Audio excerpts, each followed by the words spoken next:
Hola, ¿qué tal? ¿Cómo están amigos de las redes sociales de RPP? Yo soy Andrea Claus, estoy acompañada de Fernanda Guapaya, una edición más de este programa de fútbol femenino, en el que vamos a hacer un análisis, vamos a compartir con ustedes una investigación denominada Radiografía del Fútbol Femenino en el Perú, que ha sido elaborada por la Fundación Deporte en Igualdad, en colaboración con la Diplomatura de Estudios en Gestión Deportiva de la Facultad de Gestión y Alta Dirección de la Pontificia Universidad Católica del Perú. Así que agradeciendo además la facilidad que se da de poder compartir este tipo de contenido valioso, nosotros vamos también a compartirlo con ustedes, a desarrollarlo, a debatir y analizar un poco. ¿Qué tal, Fer? ¿Cómo estás?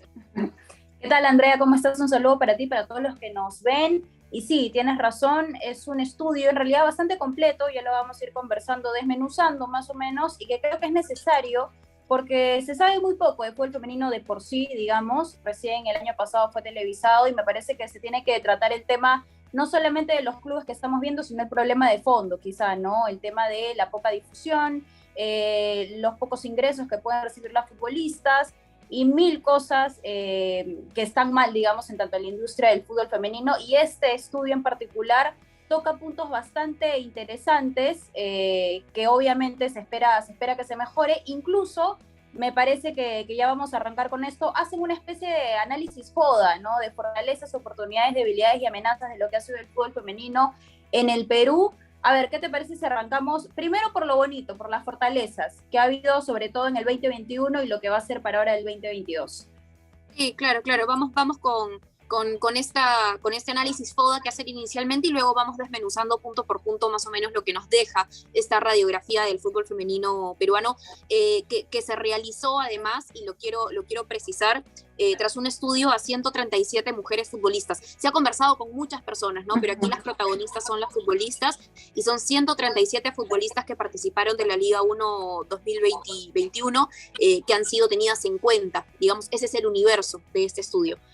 Vamos con las fortalezas. La primera fortaleza, se mencionan tres fortalezas de lo que ha sido la Liga 1, perdóname, la Liga Femenina 2021. Primero, que la federación, entre sus prioridades, estableció lo que es el desarrollo del fútbol femenino a nivel nacional. Lo consideró como una de sus prioridades. El segundo punto vendría a ser algo que hemos conversado muchísimas veces, que es lograr la transmisión televisiva de la Liga Femenina, no solamente para 2021, sino también para 2022, lograr un acuerdo por 2 temporadas. Y la tercera fortaleza vendría a ser que los clubes participantes están comprometidos con lo que es el proyecto de la Federación Peruana de Fútbol. Esas son las fortalezas, las cosas buenas que podemos encontrar en lo que fue la Liga Femenina. Las oportunidades, ¿qué podemos todavía aprovechar? En primer lugar, se menciona que el nuevo formato abre un mercado deportivo y comercial para el desarrollo del fútbol femenino. Todavía hay mucho por explotar en ese sentido, así que es una de las oportunidades que se ha encontrado. La segunda sería que el torneo amplió la base de jugadoras para el seleccionado nacional, y es totalmente cierto. Hoy salió un nuevo microciclo de la selección peruana de femenina, y hay algunos nombres nuevos, ¿no? De clubes que normalmente no eran considerados, no porque no se quisiera, sino porque no había cómo ver a estas jugadoras. El año pasado sirvió para ello. Y en tercer lugar, la búsqueda de nuevos talentos y desarrollo del fútbol base por parte de los equipos. Es algo todavía pendiente también, pero creo que es un punto importante también, ¿no? Tener en cuenta la base de cada equipo. No sé si divisiones menores sea un término muy complejo para hablar ahora de fútbol femenino, pero en todo caso para tener una mejor preparación de cara a futuro, ¿no? Sí, sí, y bueno, ya que tú has hablado, digamos, de los puntos trabajados en positivo y los posiblemente a trabajar, las oportunidades, como decías, también hay debilidades, digamos, todo lo que ha perjudicado al torneo femenino, y es que, a ver, la primera es que los clubes no han logrado sostenibilidad económica ni operativa, solamente, es decir, no subsisten a partir del fútbol femenino, ¿no? Existen pocas jugadoras con contratos profesionales o un sueldo superior a 950 soles mensuales. Es muy difícil encontrar una jugadora que netamente se dedique al fútbol femenino. De hecho, para subsistir como persona, como ciudadana corriente, se tienen que dedicar a otras labores, a otras otras ramas, incluso otras carreras, y esto obviamente lo hace mucho más difícil, ¿no? Y la última debilidad que señalan tiene que ver con lo que tú comentabas, Andrea, y es que no hay una estructura definida para el desarrollo del fútbol femenino base, divisiones menores, lo puntualizan así, que sean participantes y que provean el desarrollo del fútbol femenino en todo el Perú. Me parece que estamos bastante lejos de eso, pero que igual se podría ir trabajando quizá con algunas academias en algunos puntos, algo se puede hacer, digamos, ¿no? Y en tanto a las amenazas, es decir, esto a futuro, señalan que podría haber, bueno, esto ya es un tema más de salud, dice que un posible rebrote de COVID-19 podría condicionar la continuidad de la Liga Femenina y su nuevo formato, esperemos obviamente que no sea así, y también la falta de apoyo de Conmebol para exigir a tener un proyecto de desarrollo del fútbol femenino a las federaciones asociadas. Y esto es un punto importante porque sin el apoyo también internacional en este punto de Conmebol, muchas de las cosas que da la federación al fútbol femenino, digamos, no podrían estar, ¿no? Y obviamente también se tiene que ver cómo se distribuye y qué clase de apoyo se le está dando al fútbol femenino, y esas serían, bueno, las debilidades y las amenazas en tanto a lo que es la radiografía del fútbol femenino acá en el país. Y también ahora ya empezamos con un tema de punto por punto, como tú decías, desmenuzar lo que ha sido el fútbol femenino en el 2021 a partir de lo que han dicho esas jugadoras que tú comentabas que participaron de este estudio. Y el primero, a ver, yo voy arrancando, tiene que ver con el rango de edad, que es algo importante, porque luego también vamos a hablar de las divisiones menores, y dice, el fútbol femenino en el Perú tiene una base de jugadoras jóvenes con cierta experiencia en campeonatos locales. El 42% de las encuestadas tiene menos de 20 años.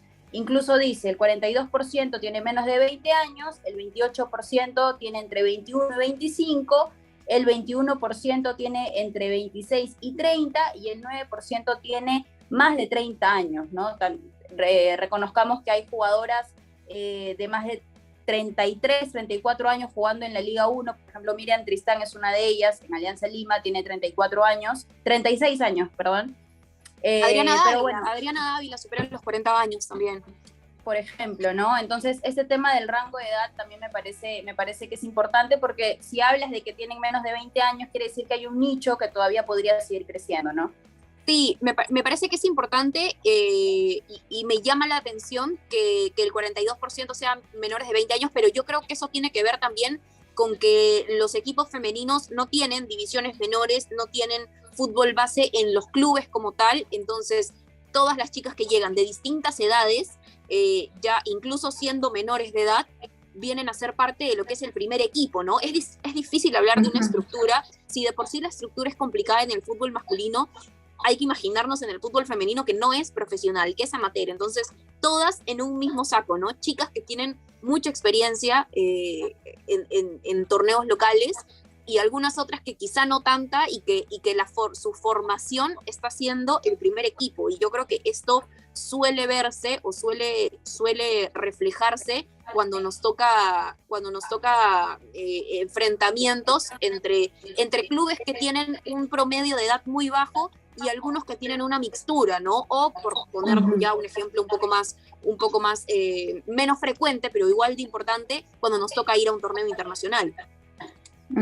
Sí, totalmente. Y también tiene que ver, por ejemplo, en la Liga 2021 que se dio, muchos clubes, por ejemplo, el Sport Boys también tenían casi todas sus jugadoras jóvenes. La San Martín me parece que también.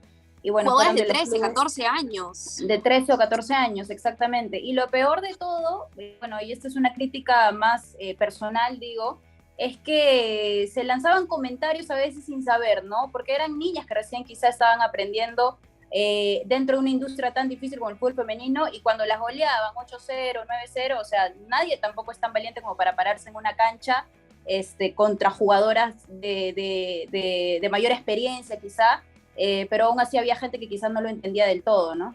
Sí, lo que pasa es que no quizá tiene que ver con falta de información, ¿no?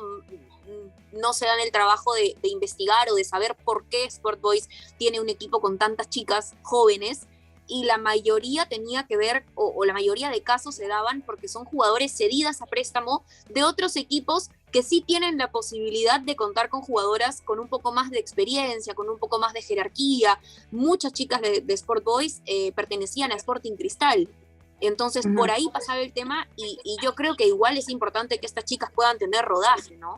Es igual de valioso. Pero vamos a seguir con la radiografía porque hay muchos puntos que, como tú decías, son interesantes. El primero lo mencionaste ya, que tiene que ver con el tema de la edad. Vamos a un segundo punto que tiene que ver con la ocupación de las futbolistas peruanas, porque es muy difícil, y no está mal, por supuesto, pero es muy difícil ver a un hombre futbolista que trabaje en otra cosa y que sea futbolista a la vez, o que estudie, ¿no? Ni siquiera digo que trabaje en otra cosa, que estudie y que sea futbolista a la vez. ¿Pasa? Claro que pasa, pero no es tan habitual como lo es en el fútbol femenino, precisamente por un tema que vamos a tocar más adelante que tiene que ver con los sueldos y con la falta de profesionalización. A ver, de las 137 mujeres encuestadas, el 37.2%, que es el porcentaje más grande, juega y trabaja. Es decir, juega en su club y a la par tiene otro trabajo que no está necesariamente relacionado al fútbol. En algunos casos sí, hemos conversado ya, por ejemplo, con Fabiola Herrera, que su trabajo está ligado al fútbol, ¿no? No deja de ser un trabajo. El 24.8% juega y estudia. El 20.5%, y esto me parece muy fuerte porque es el tercer porcentaje, juega, trabaja y estudia. O sea, las tres situaciones a la misma vez, a la par. Y el 17.5%, que es la minoría, solamente juega fútbol. Sí, claro, totalmente, ¿no? De hecho, ya suena nada más difícil con solo escucharlo, imagínate vivirlo, porque sobre todo tienen que ir a entrenar, y tiene que ver, de hecho, con este tema, ¿no? Porque los entrenamientos del fútbol femenino son bastante tempranos, incluso a veces 5 de la mañana o 6 de la mañana, y tienen que ver justamente porque el resto del día lo tienen que ocupar con otras actividades. Incluso muchas de ellas son madres de pequeños también, y eso también se les podría complicar un poco más por lo que ya conocemos, ¿no? Que siempre el tema de la mujer con los hijos y todo esto que mayormente le dan más responsabilidad a la mujer, socialmente digo, tampoco la tienen tan fácil, ¿no? Y en realidad sí es preocupante. Sí, dime. No, de hecho, hablabas de los horarios y yo recuerdo que antes de pandemia, en Alianza entrenaban en las noches. Las chicas todas trabajaban en su gran mayoría, bueno, no sé si todas, pero en su gran mayoría trabajaban o estudiaban o hacían ambas cosas, y en las noches, saliendo de las oficinas, en muchos casos, se iban a entrenar. Sí, en el caso de la Vallejo, me acuerdo que me contaron por ahí también que entrenaban a las 5 de la mañana o 5:30, después de que acabara el toque de queda, se iban a entrenar para tener el día libre a partir de las 7 de la mañana. O sea, imagínate ese ritmo de vida, que de hecho, como tú también lo decías, en el fútbol masculino no es que se dé tanto, porque de hecho entrenan en la mañana, plan de 9, 8 de la mañana, y luego, bueno, se dedican a no sé, su tiempo libre nada más, digamos, ¿no? En su mayoría. Y a descansar, que es un punto importante en los deportistas, ¿no? De hecho, para evitar lesiones y demás, muchos lo llaman el entrenamiento invisible, descansar es importante también. Sí, totalmente, ¿no? De hecho es bastante complicado, lo hablamos con Anaí Vilca también, de hecho acá en RPP, y hablaba de que ella tiene que conllevar el tema de las clases en la universidad, con el tema también del fútbol, no sé, ahora el tema, si se hace descentralizado, también tener que viajar, ¿no? Se complican varias cosas, ¿no? Pero justamente hablando de viajes y hablando de la descentralización, te hablo del tercer punto que toca este estudio, que me parece igual de valioso y preocupante, de hecho, y es que el 94% son de nacionalidad peruana en el torneo, siendo el 71% de Lima y Callao, el 71%, increíble. El 7% de Ayacucho, el 4% de La Libertad y el otro 4% de Piura. Las regiones del Perú se encuentran mínimamente representadas, es decir, no tenemos futbolistas que sean en su mayoría, ni en minoría, del interior del país, lo cual genera oportunidades de reclutamiento y trabajo. Es decir, no se hace un trabajo para empezar, de scouting, o sea, no se buscan futbolistas en el interior del país, y en caso las haya, asumo que en su idea tendrán que viajar a Lima o tendrían que ver cómo desarrollarse como futbolistas por su lado, porque no hay muchas oportunidades, digamos, para que puedan crecer futbolísticamente en sus regiones, según lo que dice este estudio, porque es preocupante que el 71% de las jugadoras sean únicamente de Lima y Callao, ¿no?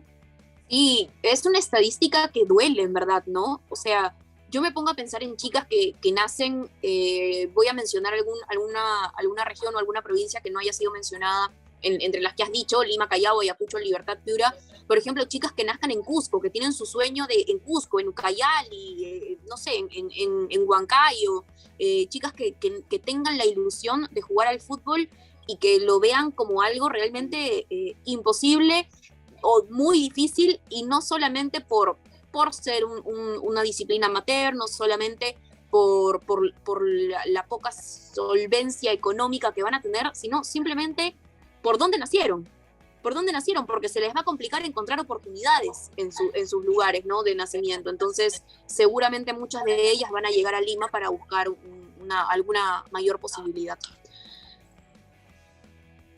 Seguimos con el cuarto punto, que tiene que ver con la edad a la que empezaron a desarrollarse en este deporte.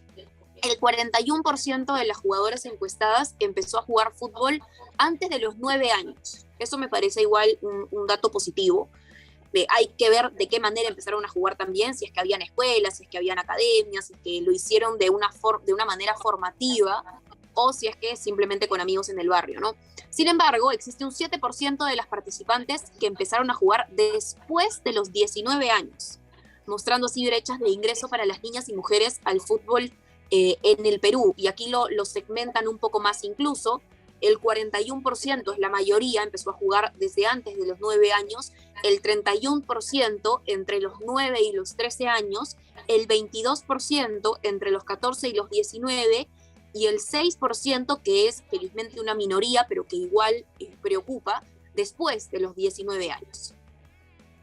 ¿Qué es lo que te deja hacer este dato?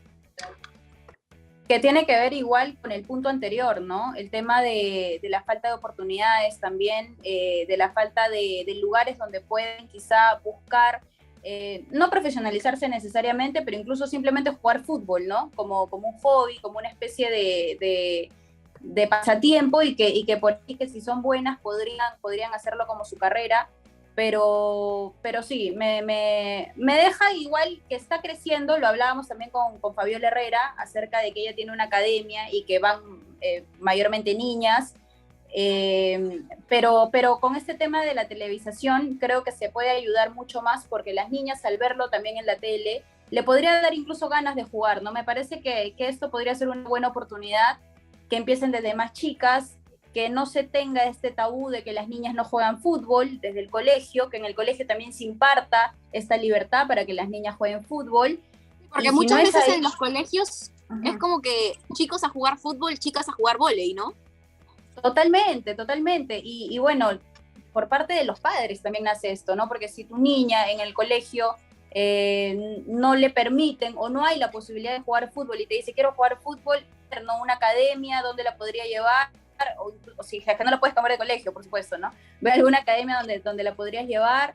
La idea es que el fútbol es universal, el deporte en general es universal, y ya se tendría que, bueno, ya estamos bastante adelantados como para estar pensando que es de un género o de otro, ¿no? Entonces creo que esta brecha se tiene que ir cortando, y sería bueno que muchas más niñas en la calle, en los parques, se les vea jugando fútbol, ¿no?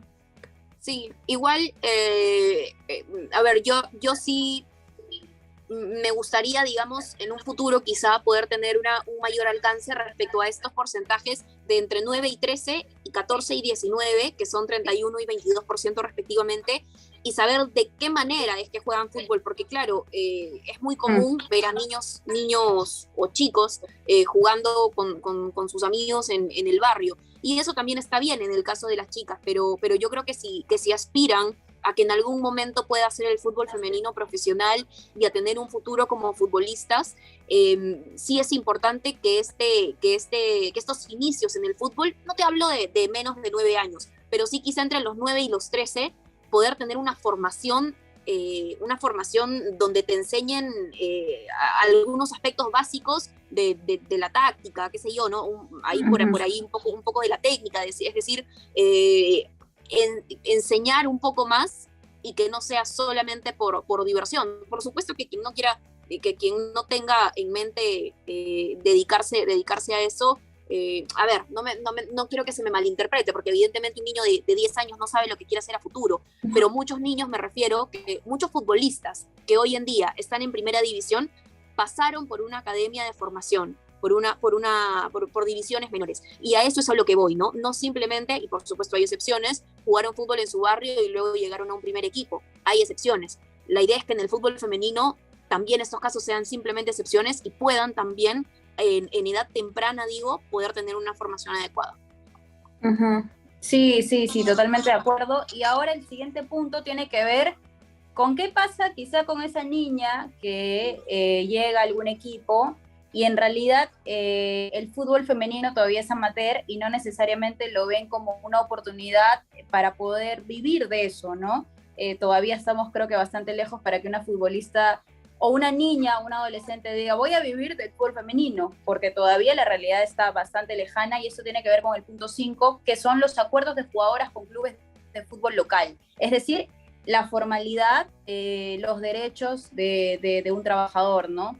La Liga Femenina del 2021 es para el 68% de las jugadoras el primer año en sus clubes actuales. Al no ser una liga profesional, no se exige la suscripción de contratos laborales, porque como recordamos es amateur, no es profesional, y solo el 14% cuenta con uno, es decir, con un acuerdo con el club, mientras que el 40% tiene un acuerdo escrito, o sea, poco formal, digamos, y el 16% un acuerdo verbal. Y acá hay una gráfica que me parece interesante, y es que de este 70% de acuerdos se desprenden algunos porcentajes, ¿no?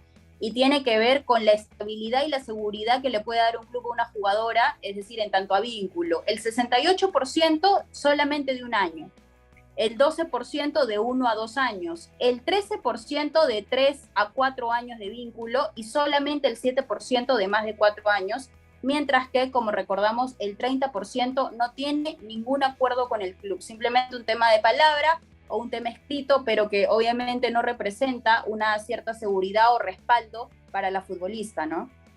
Sí, es preocupante, ¿no? Es preocupante porque claro, al no ser profesional, la federación no puede exigir un contrato de por medio, pero es importante que los clubes igual procuren hacerlo si no pueden con todas, empezar con algunas cuantas, ¿no? No sé, de repente a mis 10 jugadoras claves les voy a hacer un contrato por una cifra quizá no tan alta por ahora, esperemos que más adelante esto pueda cambiar porque vamos a hablar de los sueldos también, pero por lo menos un acuerdo que dé la seguridad a la futbolista de que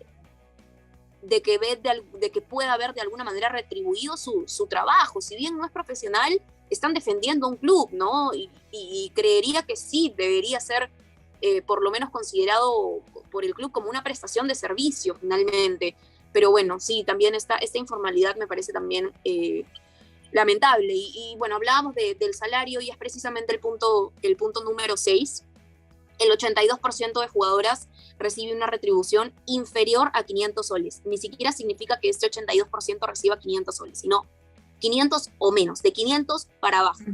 El sueldo mínimo en el país es casi el doble de la cifra que reciben, o más del doble en muchísimos casos, ¿no?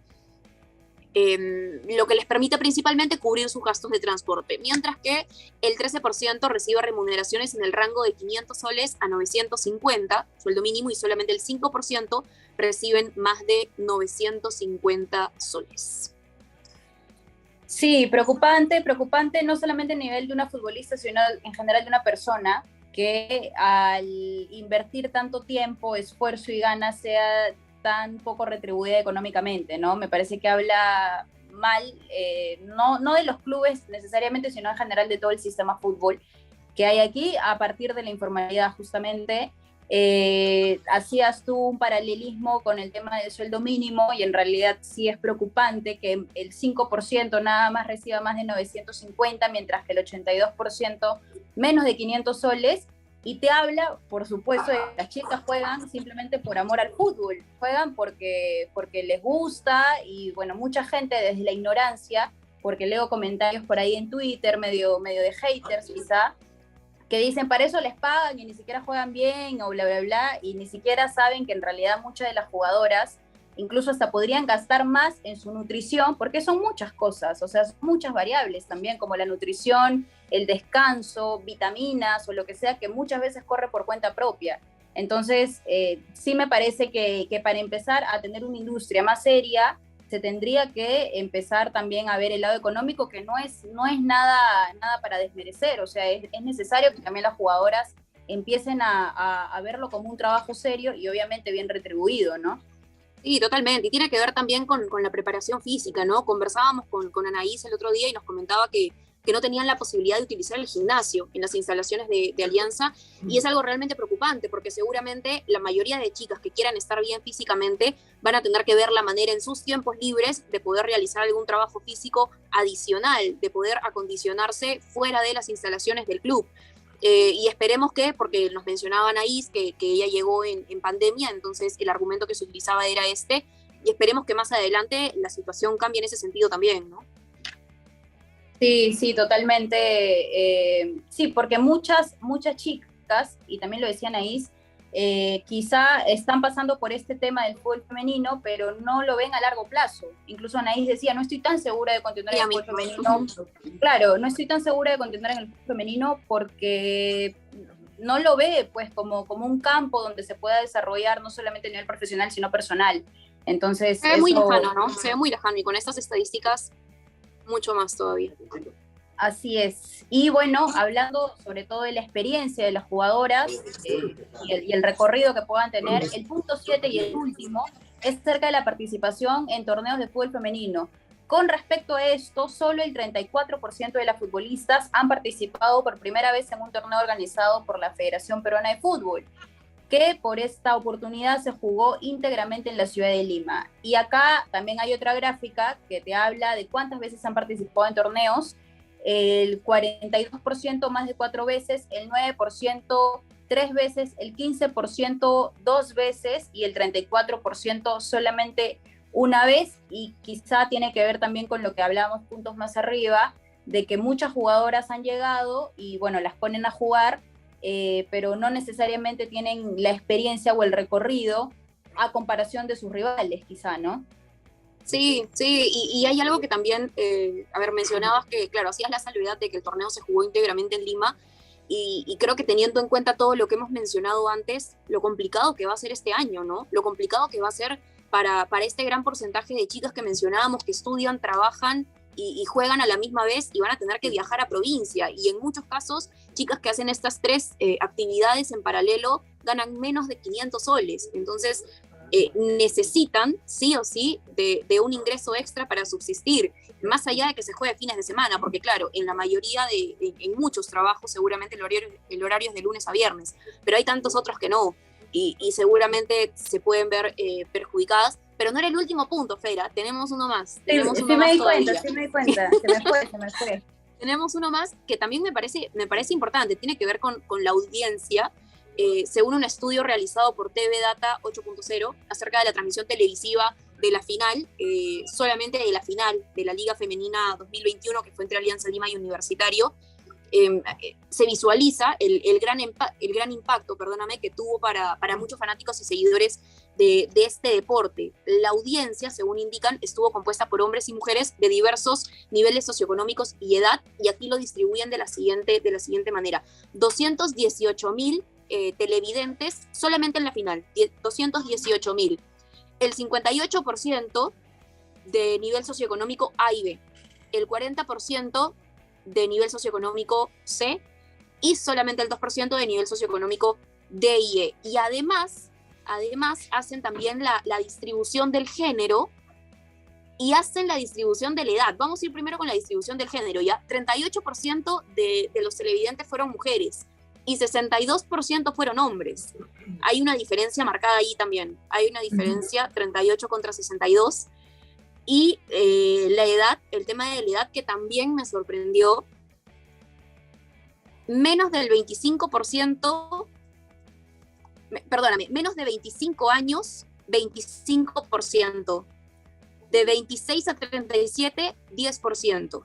De 38 a 49 años, 15%. Y aquí viene la mayoría, y fue el dato que a mí por lo menos me sorprendió. De 50 a 65 años, es la gran mayoría. El 35% de televidentes tenían entre 50 y 65 años, y el 15% más de 65.